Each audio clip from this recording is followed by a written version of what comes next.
Right, how's it going, everyone? And welcome back to the channel. So my name is Henk, and today we have a very special guest, which is Rupert from Koura Kiwisaver. Rupert is the founder of Koura Kiwisaver, and we're going to be talking a little bit about Kiwisaver investing and how Kiwisaver investing can help with your investments. So if you don't mind, Rupert, if you are able to just quickly introduce yourself to our viewers out there. Hi, Henk, and hi, everyone listening. Thank you very much for having me on the platform. It's great to be here, and we love kind of educating people and talking to people about KiwiSaver.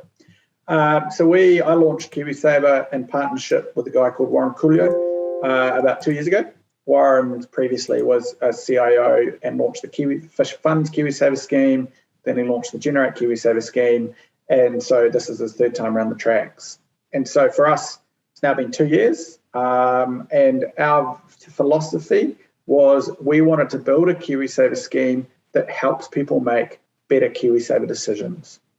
KiwiSaver is probably the most powerful wealth generation tool that's available to everyday Kiwis.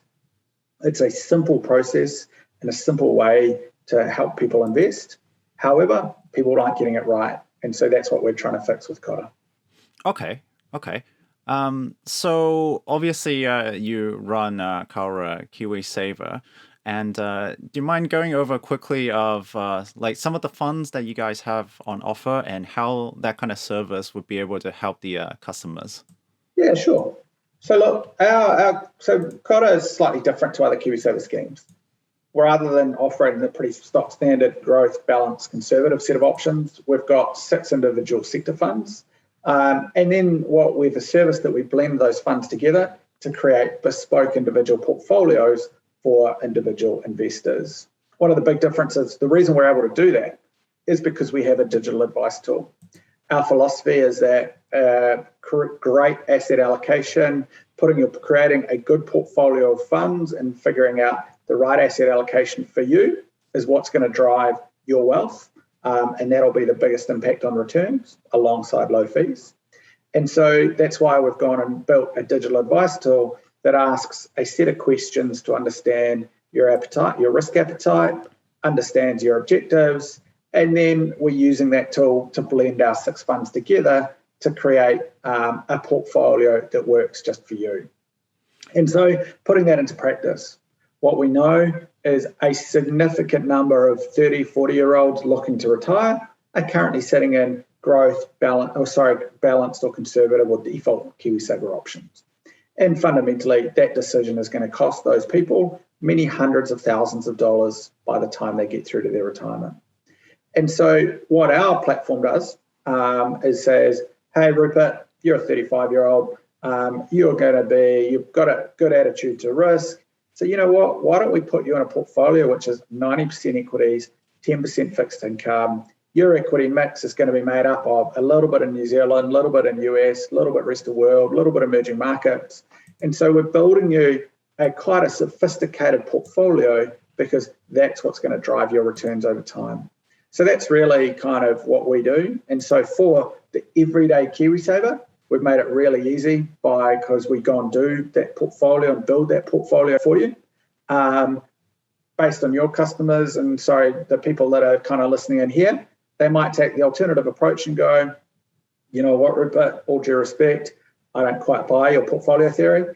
And they can blend and create their own mix of those 6 funds as well. So if you like what's happening in the US at the moment, you can put your money in and do 100% US equities.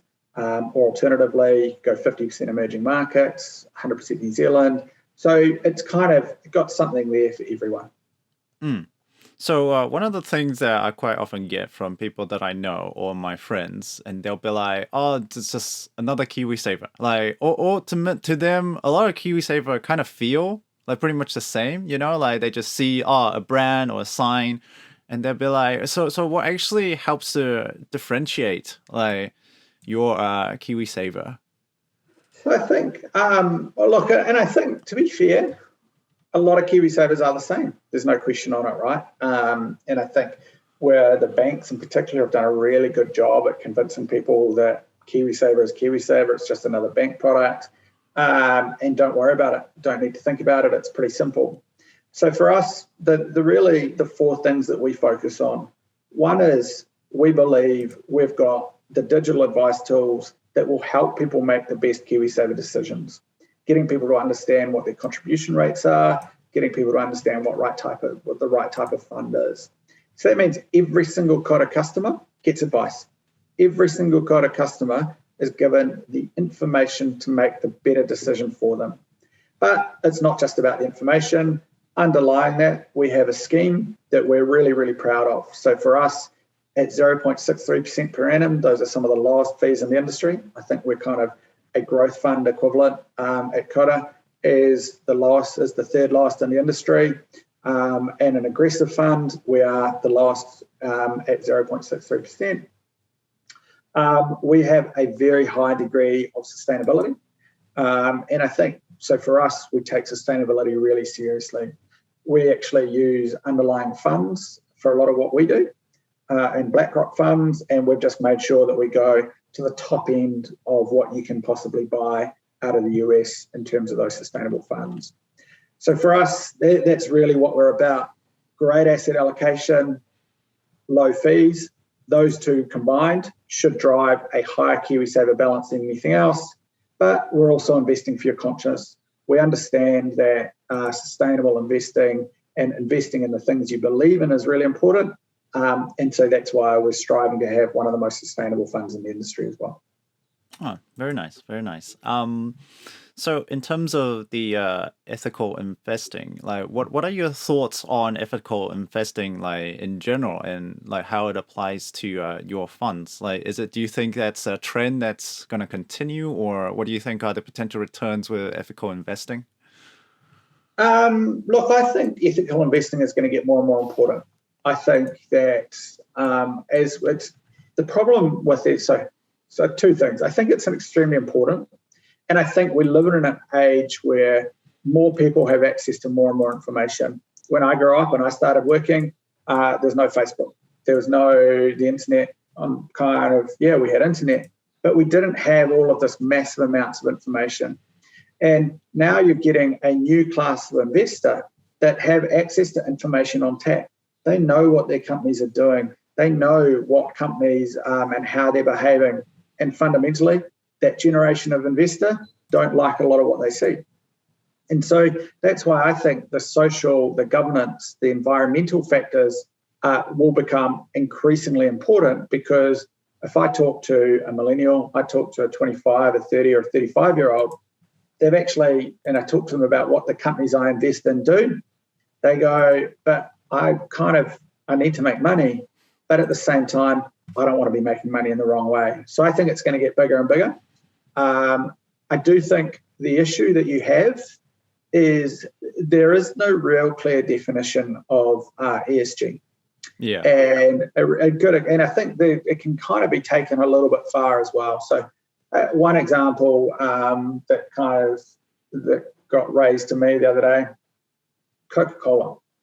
So Coca-Cola has been added as a fossil fuel blacklist by certain kind of ESG providers, right, because they've got a historical contract in Australia where they make $2 million a year out of that contract, which is kind of royalties off an old coal mine. So you kind of go, a company that's kind of making hundreds of billions of dollars in revenue every year, and it's a single $2 million contract, which means all of a sudden they're blacklisted. You have the things around some of the animal testing, some of those things, whereas actually any company that wants to import face products or skincare products into China, animal testing is a core part and one of the requirements of actually getting your products in there. And so you kind of, because we're becoming such a big thing, our exclusion lists are kind of growing exponentially, and I fear we're going to run out and it's going to get really, really hard to actually invest in things that we want to invest in. Right. Does that make sense? Yeah. No, it definitely does. So for your funds in particular, like what are the criteria that you guys look for? So for us, For us, we have it's a broad range of exclusions. So our core industry exclusions, fossil fuels, weapons, tobacco, adult entertainment, gambling are our core exclusions. We do invest in alcohol. And the reason we do that is, and I'll be open about that, I think it's a little bit rich for a provider like us to have alcohol in the office, to be serving alcohol at events and then say, hold on a sec, we're not going to go anywhere near it. And so that's kind of, we either support it as a company or we don't. And so we're taking the view that we like a drink, so therefore we're going to support it. So we have our broad industry exclusions. After that, we have what we do is we kind of subscribe. MSCI do a really great exercise where they rate every single company across a score for controversies. So has a company been involved in controversies, and how does a company rate according to the ESG criteria? What's their governance like? What's their corporate behaviours? How they treat their staff? Impact on the environment? Impact on the broader environment around people, community, all of that kind of stuff.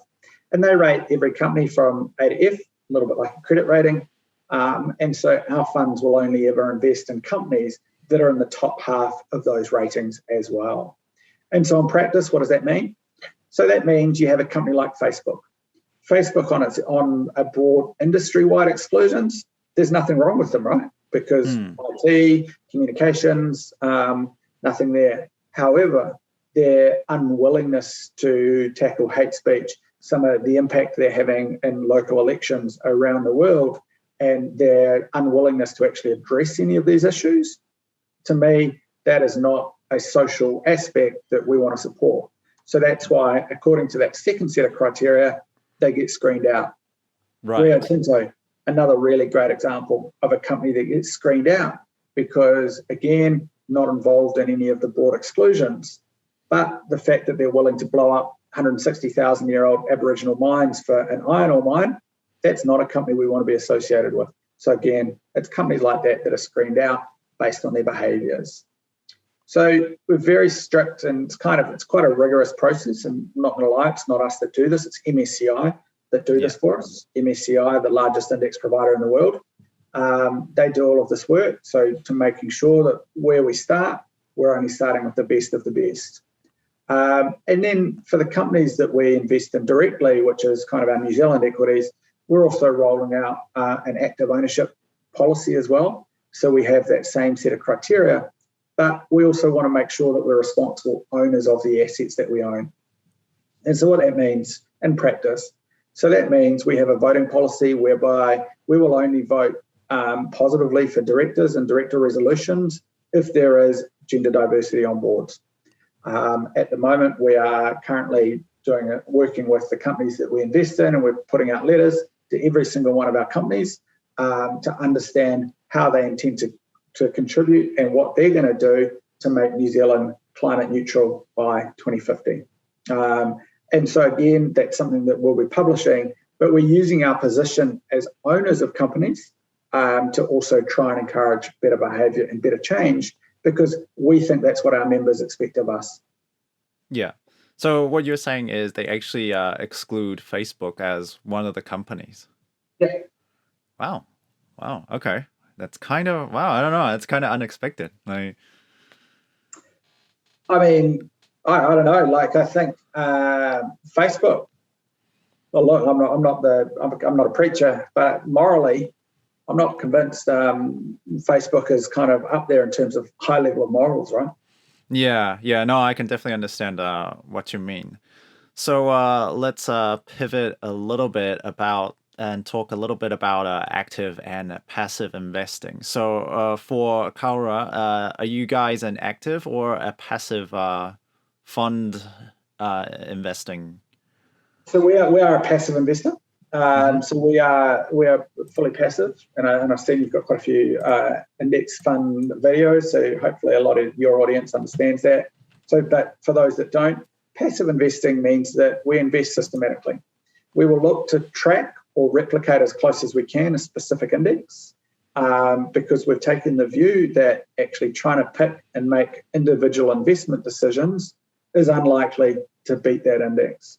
And the research kind of proves that out, right? So our 6 funds, US equities, emerging markets equities, New Zealand equities, rest of world equities, fixed income, they're all passively managed or passively invested. And the research shows that that will deliver higher returns over the long run. So if I look at data out of the US, because unfortunately the data is always out of the US because they've got the biggest market, we see that less than 15% of funds actually outperform the market on a 5-year basis. Most of them will underperform by significantly more than their fees. And for those that are lucky enough to outperform in a 5-year basis, the chance of being a top quartile fund in successive 5-year periods is less than 10%. So as a fund manager, you might get it right and you might get lucky and pick a couple of trends right. But when the market turns, it's very unlikely that you'll do it again. And so me, I've been working in financial markets for kind of 15, 20 years.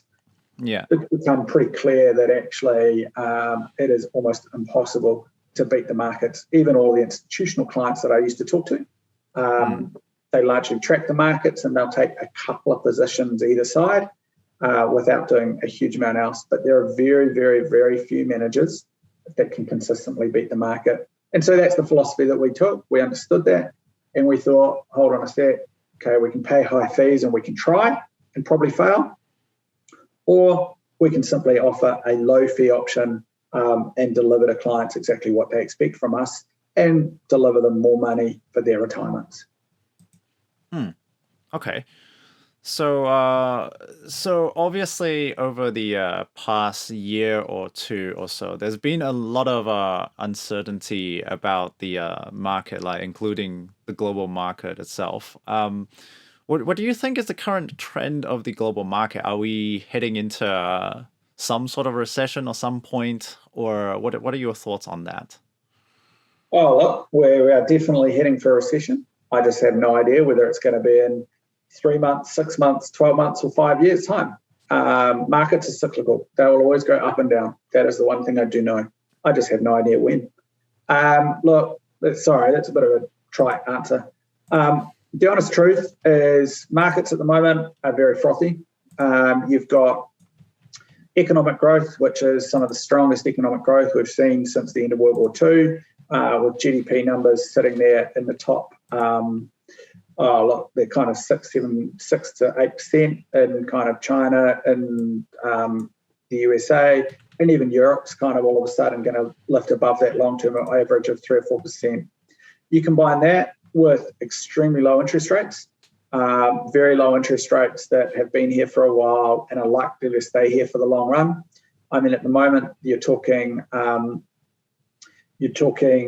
maximum interest, long-term interest rates in the next cycle up at 2%. 15 years ago, someone said 2% as a base interest rate. Everyone would have laughed at you saying it's too low. Now we're sitting there going, that's going to be the maximum of where it lifts over the next few years. So that's a very long way of saying markets on their high-level fundamentals do appear expensive. There's no question on it, right? Significant valuation premium on PE, on a number of other kind of any other metric that you look at. But you also look at current EPS growth, so earnings growth for companies, which is, I think, S&P is going to deliver double-digit earnings growth this year. And you look at the long-term interest rates and what that does for your cost of capital and the WACC calculation, which sits on the other side, you kind of go, maybe it's fine, maybe it's fair. We did a piece of analysis, this is a while ago, maybe 4 or 5 months ago, where actually equity yields, so basically the inverse of the PE ratio, comparing that to the long-term 10-year government bond, and actually that made markets look cheap. Okay. And it showed that actually the differential, so the premium that you're paying for equities was slightly smaller, was slightly bigger than what you've been paying historically. I think markets have kind of gone up a bit since then, so that's potentially kind of driven down. But when you put it in the context of the economic growth in terms of interest rates that we're currently seeing, look, it is interesting to see. But the markets are clearly nervous, and that's why every month, even though we're kind of now going through, I think we're in our 8th month of consecutive growth in global and US markets, every mid-month we have a wobble. There's a fear on inflation. This month, the fear is China. Last month, it was interest rates. Last month, it was US growth and jobless numbers. Probably 4 or 5 months before that, it was always inflation and what's happening. So I think it's a really interesting time, right? It takes a little bit of news, and we've seen that on Friday, and we saw it this week with Evergrande, to kind of get markets nervous, which clearly shows the precipice that people believe that we're sitting on. But they keep on getting dragged higher and that to me feels like a growth and interest rate run. So, sorry, a very long way of not answering your question. But it's just really hard, right? Look, I've been guessing, and I'll keep my own guesses private. I've been guessing for the last 12 months, or for the last 12 months, I've been guessing that that maybe things have been a little bit rich and we might be heading for a bit of a correction. 12 months, I've been wrong. And luckily, it's times like this that we're extremely lucky in our passive investment philosophy, because we just stay invested the whole way through. Yeah. And I mean, people tend to respond to news a lot more quickly these days. Like if it's comes out somewhere and then suddenly it's in every single channel, like every single news channel, YouTube, all over the place, especially that that China thing that's only come out not too long ago, and suddenly it's everywhere. But people are looking for reasons at the moment. And so people are looking for reasons for the market to fall. And that's why everything is happening so quickly at the moment, because there are a huge number of skeptics out there going, how can this be the case, right? How can we be we still haven't got an economy that's fully recovered. I mean, we're sitting there going, at our US equities fund, going, look, that's up 30% year to date, or 25% year to date. And you go, where we are, does that make sense? Looking at that fund, since we launched just under 2 years ago, that's doing kind of a 20-odd% annualized return. And we've been through COVID in that period as well. So it's looking really good, and that's why people are nervous. But that is also why when the first little bit of news drops that thinks, oh, shit, the party might be ending, people become petrified. Right. I see. Does that make sense? Yeah, no, for sure. So this is one of the questions that have been sent in to me. So at the moment, most KiwiSaver providers tend to invest in big overseas companies. Now, do you think that some of them could help fund some of the unlisted Kiwi companies, like, for example, some Kiwi startups, or should that be left in another sector to?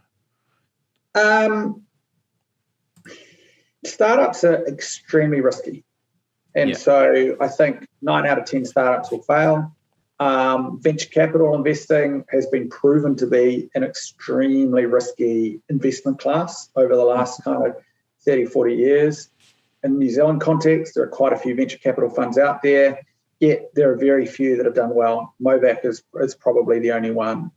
And the reason why Movac has done so well is because, to be honest, they've got some of the smartest people around investing in them and with them.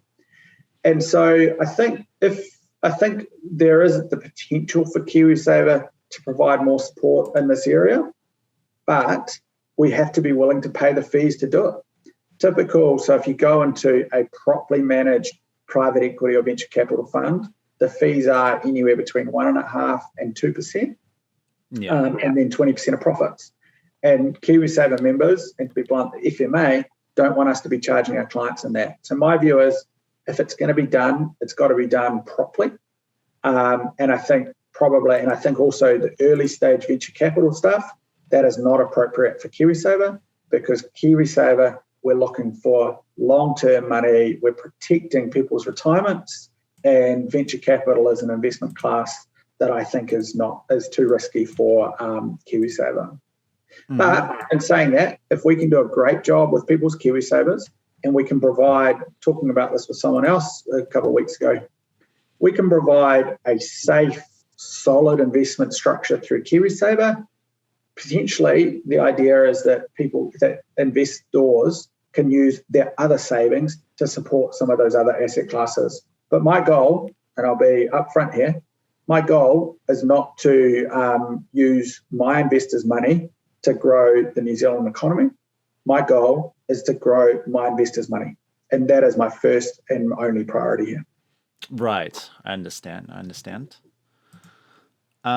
So I guess the final question here is, do you have any particular investment advice for all of our viewers out there? Yeah, I think, look, the same rules that we use to manage people's KiwiSavers apply to any kind of type of investments that you do. And so what does that mean? Understand your risk appetite. It's investing, when you boil it down, can be a really simple process and can be more complicated. First and foremost, understand why you're investing. Understand your objectives. Understand your attitude to risk. Are you a long-term investor? Are you a short-term investor? How are you going to react when there's a market downturn? You've got to get your head around that, because if you're a short-term investor and you don't like volatility, stay away from the equity markets. It's as simple as that. Once you've determined your risk tolerance, figure out where and how you can create a bucket of investments for yourself. Make sure that you strive for diversification. You don't want to have a portfolio where entirely allocated into a single company. That is just a recipe for disaster, as we've seen. A2 Milk gone from the darling child of New Zealand equity markets to 80% down over the space of kind of 9 months. So make sure that you're well diversified, ideally across different markets as well as different companies. Yeah. So once you've understood your risk appetite, you've built a diversified portfolio, you stick to it. So number one risk, and the number one thing that kind of detracts from individual investors' portfolio returns, are their own instincts. Just because you fear that the market might be a bit frothy, or you fear things are getting a little bit scary, that's not necessarily a time to try and kind of change your strategy. All the evidence shows, I think, from an individual investor perspective, the evidence shows that the average investor underperforms the market by about 4% per year, of which 2% is driven by the fact that investors try and time the market and end up failing. Effectively, buy low, sell high. They end up 80% of the time doing the opposite, sell low, buy high. Just in terms of diversity, what are your thoughts on, like, for example, cryptocurrency? Like, do you think that is a potential assets that people could potentially diversify into, or do you think, what are your thoughts? I don't understand cryptocurrency, I'm not going to lie. I'm too old, too traditional. But that doesn't mean, just because I don't understand it, that means I'm not going to invest in it. But I think it is an interesting asset class, and it is an asset class that you need to pay attention to. I think what I like is the idea, and is the core satellite approach. You have a safe, stable core of your investments, and then you have other stuff that you're willing to take a risk on. But you're not betting your entire investment portfolio there. And I think that's a really good place for crypto. I think sitting there in allocation, whether it's 2, 5, 10, 15% of your portfolio, wherever you're willing to take risk, I think that's a really good spot to have crypto. If you are one of those investors that kind of, you like the idea of it, you kind of understand it, why not? It's a great idea. And for too long, us in the traditional finance people have sat there and said, no, fuck, it makes no sense. It doesn't make any sense. It's a scam. And that just means that actually we're kind of ending up with people that go, well, I'm not going to listen to that person because what they're saying make no sense. And I've watched it go from $2 to $40,000. Our job as finance professionals needs to change to be, that's cool. We don't understand it, but there might be a use for it. Let's educate people on how you invest in it in a safe way.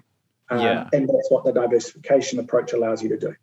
Yeah, I do think that controlling risk is something that's extremely important.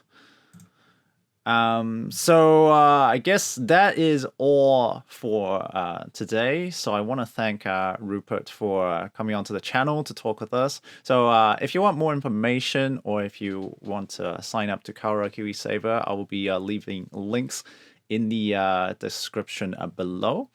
And I will see you all next time. Thank you, everyone. Thanks, Henk. Thank you.